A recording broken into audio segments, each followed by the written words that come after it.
Bonjour, voici l'analyse du thème de la nouvelle lune, celle du 11 février 2021.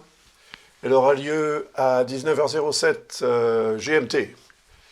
C'est l'heure universelle, hein, donc selon la région où vous vous trouvez, comme d'habitude, vous faites votre petit calcul et vous obtiendrez l'heure exacte de cette nouvelle lune. Et vous pourrez établir un thème avec un ascendant et des maisons, ce qui peut vous être utile pour mieux comprendre, mieux analyser en fait cette nouvelle lune, qui est très importante, parce que vous voyez quand même qu'il y a des concentrations planétaires, comme on dit, dans certains signes plutôt que d'autres, hein. En particulier évidemment le signe du Verseau et le signe du Taureau. Ce sont les deux signes principalement, on va dire, concernés. Donc si vous êtes né sous le signe du Verseau ou sous le signe du Taureau, vous allez la ressentir, cette nouvelle lune, de façon assez intense, surtout qu'elle se produit en Verseau. Et on voit qu'entre le Verseau et le Taureau, ce qui ne veut pas dire qu'un Verseau et qu'un Taureau ne peuvent pas s'entendre, voire même vivre ensemble dans la plus belle harmonie, bien sûr, mais du point de vue de la symbolique des éléments qui représentent ces deux signes, il y a quelque chose qui n'est pas forcément très compatible. Et elle vient du fait que le Taureau est un signe de terre et le signe du Verseau un signe d'air. Donc vous allez essayer de mélanger de la terre avec de l'air, vous allez obtenir essentiellement de la terre en fait, hein. L'air est partout, mais invisible et impalpable, bien qu'on en ait absolument besoin, évidemment pour vivre. Alors beaucoup d'air ici, ça veut dire quoi? Beaucoup d'astres dans un signe d'air, ça veut dire peut-être qu'on va brasser beaucoup d'air, on va beaucoup plus parler qu'agir, c'est possible, mais le signe du Taureau quand même, c'est un signe plus pragmatique entre guillemets, il est dans l'affectif aussi, c'est un signe donc de terre donc qui va être plutôt dans l'action que dans la contemplation purement intellectuelle. Mars est en Taureau, la lune noire est à côté et Uranus est aussi de l'autre côté. En fait, la lune noire, elle est encadrée par Mars d'un côté et Uranus de l'autre. Donc, la conjonction Mars-Uranus, elle est, disons, elle est explosive. C'est-à-dire qu'elle représente une tension qui peut devenir une source de réaction en chaîne, qui peuvent avoir des répercussions un peu désagréables. Disons, en tous les cas, il y a une notion d'inattendu dans cette relation entre Mars et Uranus. Et dans un thème natal, par exemple, et les enfants qui vont naître le 11 février, le jour de la nouvelle lune, ou dans les environs de la nouvelle lune, hein, eh bien, évidemment, devront gérer cette configuration à vie. Tandis que pour nous qui sommes déjà affublés d'un thème astral, eh bien cette configuration, ces configurations, parce qu'il y en a plusieurs, vont agir, c'est certainement, mais pendant un laps de temps plus limité. C'est-à-dire, en fait, jusqu'à ce que Mars sorte déjà du signe du Taureau. Une fois qu'il en sera sorti, il ne sera plus en dissonance avec ce qu'il y a en Verseau. Donc, Jupiter et Saturne sont les astres les plus importants, parce que ce sont des astres lents. Jupiter va transiter le signe du Verseau jusqu'au 13 mai. Ensuite, il va passer quelques mois dans le signe des Poissons. Il va revenir en Verseau. En rétrogradation, il va revenir en Verseau, dans le signe dans lequel il va rentrer de nouveau le 28 juillet, si j'ai bonne mémoire. Et ensuite, c'est jusqu'au 29 décembre qu'il sera de nouveau en Verseau. Donc Uranus, lui, sera en Verseau jusqu'en 2025-26. Saturne jusqu'en 2023, jusqu'en mars 2023. Ce qui veut dire quand même que cette année 2021, elle est marquée par une configuration plutôt contradictoire, à la limite. C'est ce que ça veut dire. D'un côté, on a Saturne qui représente les acquis, qui représente le temps, qui représente le passé, Voilà, et tout ce qu'on peut en tirer en termes d'expérience aussi, c'est pas négatif, évidemment. Mais Saturne, c'est plus la stagnation, on peut dire, hein. C'est pas vraiment l'élan, l'enthousiasme, etc. On l'a plus dans l'énergie de Jupiter, cet enthousiasme. Mais bon, il peut être un petit peu démesuré parfois. Disons il entre en action par compensation de ce que Saturne ne permet pas. Saturne freine. C'est le maître d'école, vous savez, qui vous dit faites vos devoirs, faites vos devoirs. Tant que vous n'aurez pas fait vos devoirs, vous n'irez pas en récréation. La récréation, c'est Jupiter. Donc, voilà, il y a ce besoin de récréation, il y a besoin de vivre, en fait, de prendre du plaisir, etc. Et puis, il y a la réalité qui est représentée par Saturne, et c'est une réalité qu'on nous rabâche, puisque Saturne est en Verseau. En plus, c'est marrant parce que le signe du Verseau, c'est le signe des médias. Vous voyez ? Donc, évidemment, toutes les informations que l'on obtient, en particulier à propos de la situation générale qui a commencé au début de l'année dernière, toutes les informations sont évidemment issues des médias. Donc, ils peuvent jouer un rôle, ces médias, de façon positive, en termes d'information, mais également pour semer un petit peu la confusion. Mais cette confusion, elle vient d'ailleurs, elle vient de ce que les médias obtiennent en termes d'information pour nous les retransmettre. Et là, en fait, on a cette ambiguïté qui est représentée aussi par la Lune noire, car Uranus représente le signe du Verseau. Et en tant que tel, il représente donc tous les outils de communication dont on se sert au quotidien, que ce soit votre téléphone, que ce soit votre téléviseur, que ce soit votre ordinateur, etc. Donc, ces outils de communication-là sont utiles parce qu'ils nous permettent effectivement de communiquer, de continuer à communiquer malgré ce qui se passe et les limitations qu'impose la situation. Ces limitations sont représentées par Saturne, mais Uranus, c'est quand même l'avenir. Donc, on aspire à aller vers l'avant et pas à rester cloîtré chez soi. C'est normal. On aspire à bouger. Donc, tant qu'on est vivant, on va bouger. On sera beaucoup plus calme une fois qu'on sera mort, c'est sûr. Mais pour l'instant, on ne l'est pas. Donc, voilà, on a ce besoin qui est réfréné d'accélérer. Voilà, l'accélération est représentée par Mars. C'est vrai que cette conjonction Mars, Lune noire, Uranus, en dissonance avec ce qu'il y a ici dans le signe du Verseau, il y a quand même 6 éléments. Saturne, Jupiter, Vénus, Mercure, la Lune et le Soleil. La Lune, c'est vrai qu'elle va sortir assez rapidement puisque environ, il lui reste 7 degrés à parcourir. Ça correspond à 14 heures. Donc 14 heures après cette nouvelle Lune, elle sera passée dans le signe des Poissons. Mais voilà, tant que le Soleil et les autres, Vénus, Mercure, sont en Verseau, avec en plus un Mercure qui est rétrograde. Donc ce Mercure qui est rétrograde, il n'est pas là non plus pour arranger les choses, parce qu'il représente en fait des tendances soit à oublier, soit à confondre, en tous les cas ne pas être vraiment en phase. Il y a des problèmes de timing là aussi qui peuvent s'insérer et produire des erreurs de fonctionnement. Donc, selon évidemment ce que vous vivez, selon vos projets, votre situation, vos besoins, etc., il va falloir faire preuve de vigilance, redoubler de vigilance pendant cette période de nouvelle lune, mais pas juste et simplement pendant cette période de nouvelle lune, parce que comme je le disais tout à l'heure, elle ne va pas durer longtemps cette nouvelle lune. Une fois que la lune sera passée en Poisson, on ne parlera plus de nouvelle lune, mais on sera dans cette période qui va aller jusqu'à la pleine lune du 27 février, qui se produira à 8,57 du signe de la Vierge et Poisson. Donc sur cet axe-là, le Soleil sera en Poisson et la Lune sera là-bas, dans le signe de la Vierge. Ce sera un autre thème, intéressant à analyser, je le ferai évidemment, et vous verrez que la situation peut évoluer comme ça. Mais voilà, là, ici, on a deux groupes qui ne s'entendent pas. Ça ne veut pas dire qu'ils sont ennemis à 100%. Ils ne s'entendent pas vraiment. Ils ne naviguent pas sur la même longueur d'onde.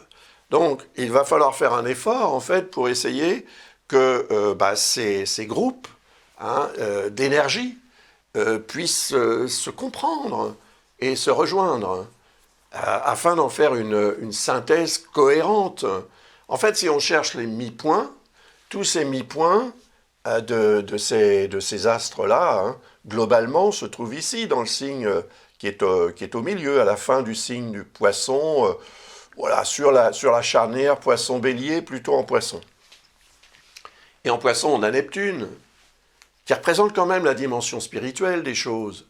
Donc il faut essayer aussi de prendre un petit peu de hauteur, plutôt que de rester dans le mental, qui est représenté par le signe du Verseau. Tous les signes d'air sont des signes plutôt cérébraux, ou dans la réalité terrestre du moment, représentée par le signe du Taureau, dans lequel on a Uranus, la Lune noire et Mars. Donc attention, parce que sinon, effectivement, on va se retrouver dans une logique de tiraillement, on va vouloir forcer les choses. Mars peut indiquer ce besoin, en fait, hein, disons, de combattre, en tous les cas de réagir, et avec, comment dirais-je, Uranus qui n'est pas très loin de Mars et la Lune noire entre les deux, bah oui, d'accord, on veut changer les choses, et peut-être qu'on peut, d'une certaine manière, mais on les change pourquoi? Ah, c'est ça la grande question. Qu'est-ce qu'on veut véritablement en échange? Est-ce qu'on a un cahier des charges qui explique exactement ce que l'on souhaite obtenir une fois que les choses se seront arrangées, par exemple dans votre vie, dans la mienne, dans la vie de tout le monde, enfin à différents niveaux?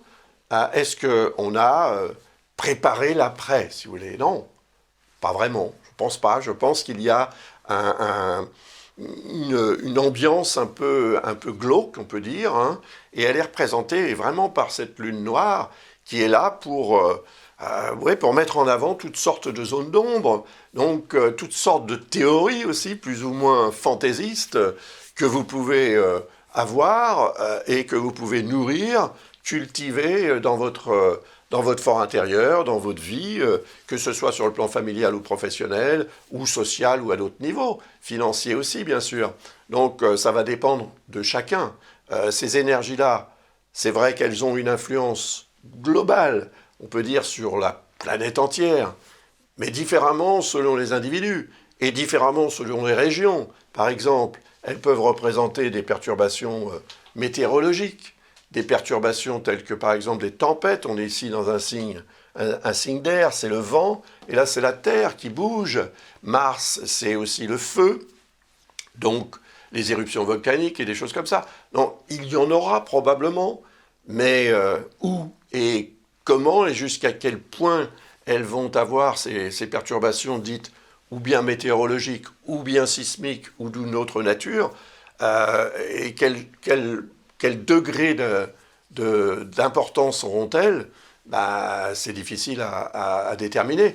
Peut-être des régions représentées par le signe du Verseau et des régions représentées par le signe du Taureau, mais comment on représente ces régions vraiment et comment on les associe à ces signes, c'est quand même un peu flou tout ça. Donc on n'est jamais sûr de rien, on sait simplement que ce genre de configuration peut devenir une source de perturbation majeure. Majeure parce que on est quand même dans une période karmique. La Terre a vécu quelque chose, et ses habitants plus particulièrement. D'ailleurs, la Terre en a profité au niveau peut-être même de son atmosphère. Le fait qu'il y ait beaucoup moins d'activité humaine a amélioré quand même la qualité de l'air, des rivières et tout ça. Donc c'est très intéressant pour la Terre. Finalement, elle respire. Quant à ses habitants, eh bien, ils se débattent comme ils le peuvent avec une problématique qui est existentielle, mais qui est karmique. Il y a une question de karma là-dedans, donc ça veut dire qu'il a quelque chose à comprendre. Quoi? Évidemment, chacun va comprendre à sa façon et selon ses besoins. On a toujours une vision des choses par le petit bout de sa lorgnette, comme on dit. Hein. C'est normal, c'est humain. Mais il faut quand même considérer que cette nouvelle lune, qui représente un moment, en principe, à choisir pour se lancer dans quelque chose de nouveau, c'est le début d'un cycle, hein, c'est un cycle lunaire. Il ne va pas durer très longtemps, mais si on en profite pour se lancer dans quelque chose, pour initialiser un nouveau départ, peut-être que ça aura des répercussions à beaucoup plus long terme que la durée de cette lunaison. Mais ce nouveau départ doit être vraiment organisé, parce que là, on est plutôt dans, la dispersion. Tout ce qu'il y a en Verseau est quand même sous la tutelle, on peut dire, ou sous la régence de Uranus, qui représente ce signe. Mais tout ce qu'il y a en taureau, dont Uranus, est sous la régence de Vénus, qui, elle, est en Verseau. Donc, il y a là ce qu'on appelle un échange de domicile. Uranus est chez Vénus et Vénus chez Uranus. Ça ne pose pas trop de problèmes pour ces deux-là, parce qu'ils sont en fait père et fille. Dans la mythologie, si on veut accorder cette symbolique à l'énergie de ces astres, eh bien, Vénus est la fille d'Uranus. Donc, Uranus est chez sa fille et sa fille est chez lui. C'est pas un problème. Mais ça le devient parce qu'il y a 5 autres personnages qui accompagnent Vénus, comme vous le voyez, Soleil, la Lune, Mercure, Jupiter et Saturne. Alors là, Uranus devient un petit peu plus nerveux. Qu'est-ce qu'ils vont faire chez moi? Qu'est-ce qu'ils viennent faire chez moi? Voyez? Et puis c'est pas un séjour qui va durer quelques heures. Pour la Lune, oui, mais pour le Soleil, ce sera quelques jours, une semaine environ. Et pour Mercure qui est rétrograde, évidemment, ça veut dire qu'il y a quelqu'un dans la troupe qui n'est pas vraiment en phase avec les autres et qui peut donner des informations ou avoir un comportement qui sera plutôt perturbateur qu'autre chose. Donc ça énerve Uranus, qui lui est chez Vénus avec Mars. Mars et Vénus ne sont pas vraiment non plus des astres et des, comment dirais-je, même des dieux. Vénus c'est la déesse de l'amour, Mars c'est le dieu de la guerre. Essayez d'associer les deux, vous obtenez quelque chose de très passionné et très passionnel, c'est sûr, mais bon, assez chaud quand même. Donc on est dans cette énergie-là. Et les tensions montent, donc on est tous plus ou moins énervés, agacés, on en a marre, on est frustré, on est bloqué, etc., etc. Et ça peut donner des réactions, ça peut déclencher des réactions chez certaines personnes qui peuvent être de nature à plutôt produire le contraire de ce qu'elles envisageraient, ces personnes, parce que justement, quand on est dans une logique de réaction, on ne prend pas le temps de réfléchir. Tout simplement, une réaction, c'est un réflexe. Ça peut être très utile pour éviter de tomber si on trébuche sur quelque chose, mais c'est quand même un réflexe qui ne permet pas de déclencher un processus de réflexion, d'analyse et d'organisation avant. C'est l'action qui est intéressante. Donc si on veut agir pour améliorer la situation d'une manière ou d'une autre, pour se libérer aussi, cette notion de libération est présentée par Uranus. Il ne faut pas oublier qu'Uranus représente l'avenir, comme je le disais, et Saturne le passé, donc il y a une discorde là aussi. Il va falloir trouver un juste milieu. Et donc, le juste milieu, je l'évoquais tout à l'heure, se trouverait aux alentours de Neptune. Et Neptune, c'est cette fameuse dimension spirituelle, et je pense qu'il faut faire un effort pour s'élever au-dessus des événements qui peuvent se produire dans votre vie, dans la mienne, etc., pour pour en avoir une vision plus globale, plus holistique, comme on dit.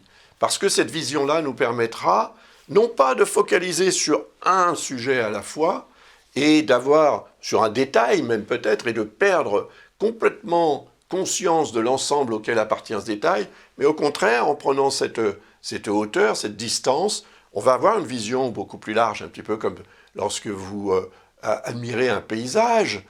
Si vous êtes le nez collé sur un arbre, vous ne verrez pas le paysage auquel appartient cet arbre. Donc vous allez vous reculer le plus possible pour avoir cette vision magique, magnifique, ce coucher de soleil ou ce lever de soleil, enfin bon, voilà. Et à ce moment-là, vous allez vraiment l'apprécier. Et vous pourrez aussi apprécier certains détails. Oh, vous avez vu, là-bas, il y a ça, là, il y a ça, etc. Tandis que si vous avez le nez collé sur l'arbre, vous ne verrez rien. Donc il y a là quand même un message. C'est évitons cette dispersion, évitons aussi cette focalisation sur quelque chose qui nous énerve, qui nous frustre, qui nous bloque, etc. Et essayons plutôt de trouver soit un terrain d'entente ou tout au moins une solution médiane. Voilà, c'est le juste milieu dont parlent les bouddhistes, par exemple. Sinon, on est dans ce phénomène, d'ailleurs, qu'évoquent les bouddhistes, attraction-répulsion. On est attiré vers la liberté, c'est Uranus, mais on est coincé par Saturne. C'est la réalité. Donc, on est plutôt repoussé par cette réalité et on est attiré, phénomène, loi d'attraction-répulsion. Et c'est bien, c'est une source d'énergie, mais ça peut être aussi une source d'énergie stérile. Et donc, en allant vers Neptune, en fait, on va vers peut-être davantage d'ouverture de l'esprit, mais pas de l'esprit en tant que mental, de l'esprit en tant qu'âme. Et je ne vais pas faire non plus dans la spiritualité gratuite et pas nécessairement très utile, mais je voudrais quand même mettre l'accent sur le fait que Neptune représente aussi l'inspiration qui peut découler d'une situation difficile. Les artistes, par exemple, sont quand même très inspirés et comment dirais-je, prolifiques lorsqu'ils sont dans des situations compliquées. Hein, c'est le mythe de l'artiste martyr un petit peu, ou voilà, qui souffre, et c'est cette souffrance qui va déclencher son inspiration. Donc peut-être que dans ce marasme que l'on vit, que vous vivez peut-être à votre façon bien évidemment, il y a quelque chose de positif à en tirer en termes d'inspiration peut-être divine quelque part, et se connecter avec cette dimension-là peut nous permettre de capter des informations dans l'astral, dans l'invisible qui nous entoure, et ces informations sont source de solutions. Vous vous couchez avec un problème, vous vous réveillez avec la solution. D'où vient-elle? Elle vient peut-être de ce que vous avez fait pendant votre sommeil, c'est-à-dire partir, voyager, faire un voyage astral, et aller chercher une réponse quelque part que quelqu'un, une autre entité, ou quelqu'un qui est également en voyage astral vous a donné. Donc c'est encore une théorie, mais c'est vrai qu'on dit que le sommeil porte conseil, donc n'allons pas dormir non plus, mais essayons de mettre à profit ceux qui se tiraillent, en fait. C'est comme si vous aviez deux partis qui s'opposent, et dans un gouvernement, il y en a, eh bien, si vous êtes, comment dirais-je, objectif ou objectif, vous allez pouvoir prendre un petit peu de ce côté-là, un petit peu de ce côté-là, et faire votre sauce, faire votre mélange, et en tirer un mets qui sera agréable à manger. Sinon, ça va être compliqué. Donc ça l'est, parce que par force, ça l'est.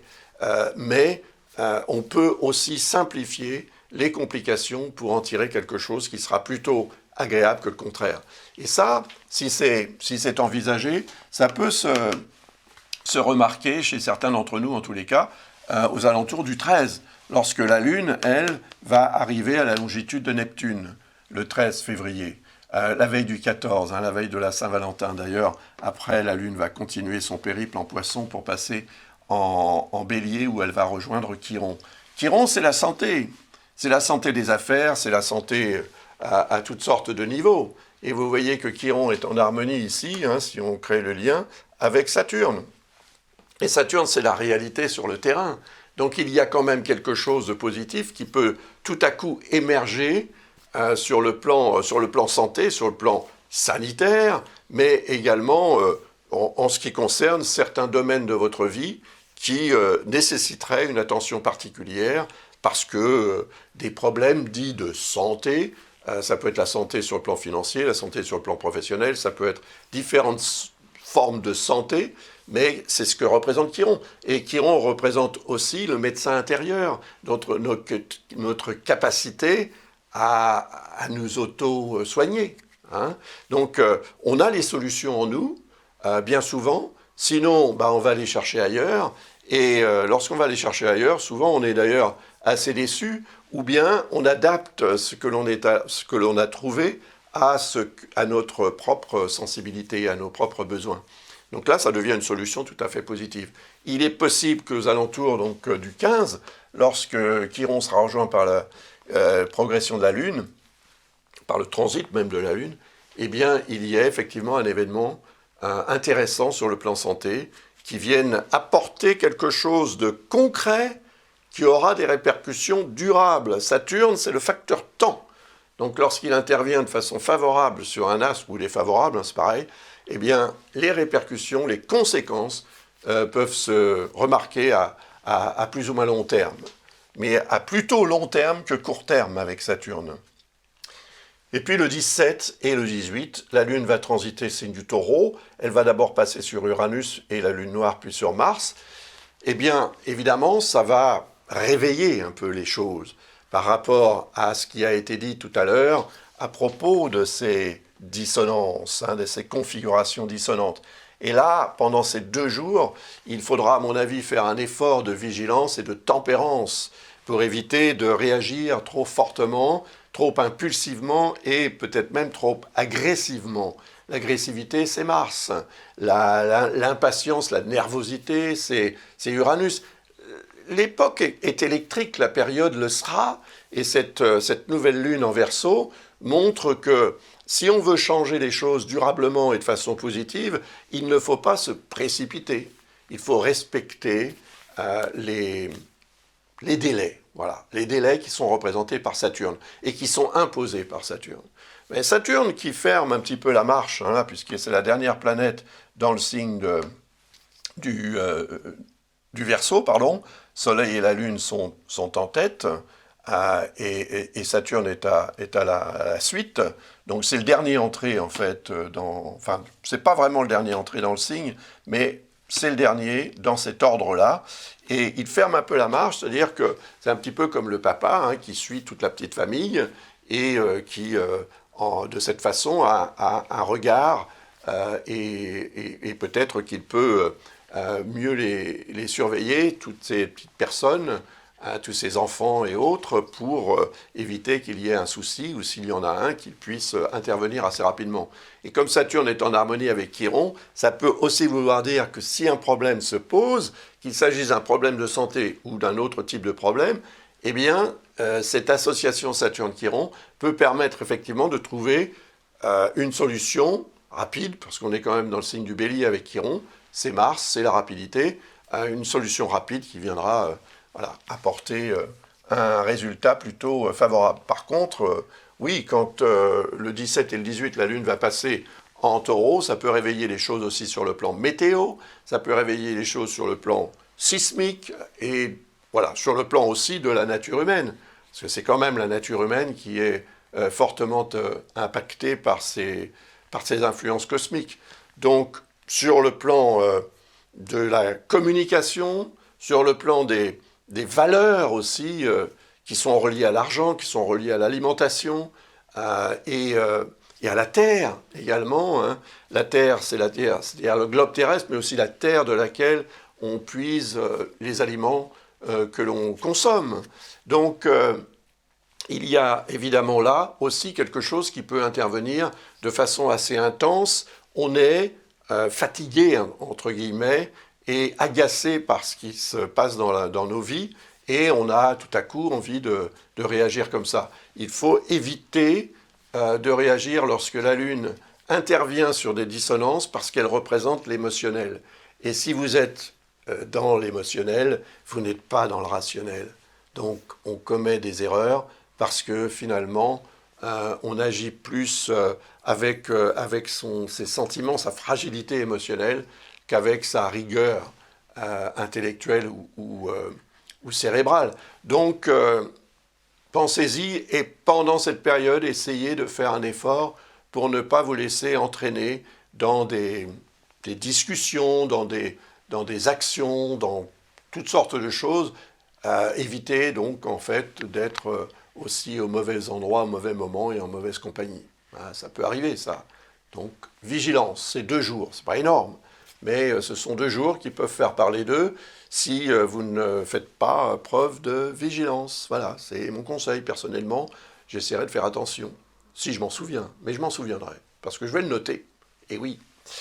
Et puis ensuite, donc la Lune va arriver sur le nœud lunaire nord, qui représente ce que j'évoquais, ce sera le 21 février, ce que j'évoquais par rapport au nœud lunaire nord, opposé au nœud lunaire sud en Sagittaire, c'est que ce nœud lunaire nord en Gémeaux préconise la simplicité dans la communication.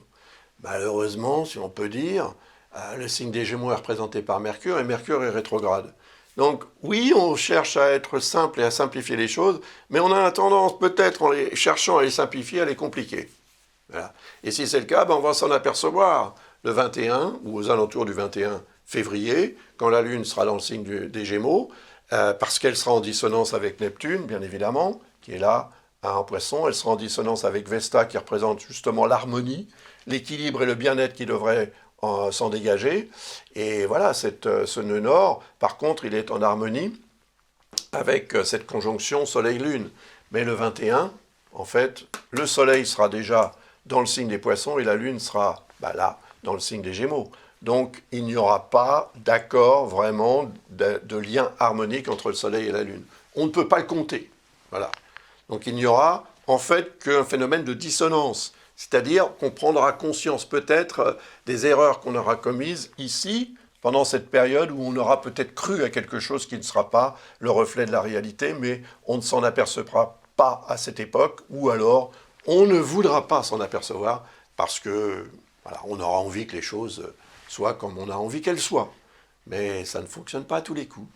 Voilà. Et puis la Lune continuera son périple tranquillement pour arriver à la pleine Lune le 27, comme je le disais tout à l'heure, mais avant, pendant 2 jours, elle va, un peu plus de 2 jours même, elle va séjourner dans le signe du Lion. Et en Lion, elle sera opposée au signe du Verseau, où seront encore, évidemment, Jupiter et Saturne. Donc c'est 2 jours et demi avant la pleine Lune, risque d'être, encore une fois, assez électrique. Voilà. Donc prenez soin de vous. Hein. Et oui, faites attention, c'est tout. Il faut en fait travailler sur la maîtrise de soi, sur le positif et en même temps, pas un positif gratuit et délirant qui serait juste là, en fait, comme un peu la méthode Coué, pour vous persuader que vous avez pas mal alors que vous avez quand même mal quelque part. Voilà. Donc ça, c'est un travail de... C'est un peu comme un repas que vous préparez. Hein. Vous mélangez les ingrédients et il va falloir vraiment les mélanger pile poil, comme on dit, pour que vous obteniez un résultat tout à fait satisfaisant du point de vue des papilles et du point de vue aussi de votre organisme, évidemment. Voilà, j'ai terminé cette analyse. Je vous remercie de votre attention et de votre confiance en mon travail. Je vous rappelle ce livre qui s'appelle « Les transits planétaires en astrologie prévisionnelle ». Vous l'utiliserez éventuellement si vous vous intéressez à cette science, et je suppose que oui, puisque vous regardez cette vidéo, pour analyser l'effet des transits planétaires, un petit peu comme je le fais là, les progressions de la Lune évidemment, et toutes sortes d'autres transits qui peuvent être très intéressants à analyser par rapport à votre thème et à d'autres thèmes, quels qu'ils soient, afin de comprendre et peut-être de prévoir ce que les astres vous réservent. C'est ce que je fais tous les jours, pour toutes sortes de gens. Et d'ailleurs, si vous avez des questions à poser, alors ne m'écrivez pas directement, passez par le site. Vous aurez accès à un formulaire pour poser une question, et je vous répondrai, ou l'une de mes collaboratrices vous répondra, et vous donnera voilà, des précisions très claires et rationnelles autant que possible. Autre chose, oui, il n'y a plus d'abonnement. C'est fini. Donc ne m'écrivez pas non plus pour me demander comment vous réabonner. D'ailleurs, il y a un encart sur le site de l'École Ablas qui indique cela. Donc ne me demandez plus. Merci. Il n'y a plus d'abonnement. Toutes les vidéos sont mises en ligne pour tout le monde. Toute cette année 2021 au moins. On verra en 2022 ce que je fais, mais je pense que je continuerai de cette façon. Voilà. À très bientôt peut-être, donc, mais de toute façon d'ici une petite quinzaine, pour l'analyse du thème de la pleine lune, hein, si ça vous intéresse. Au revoir.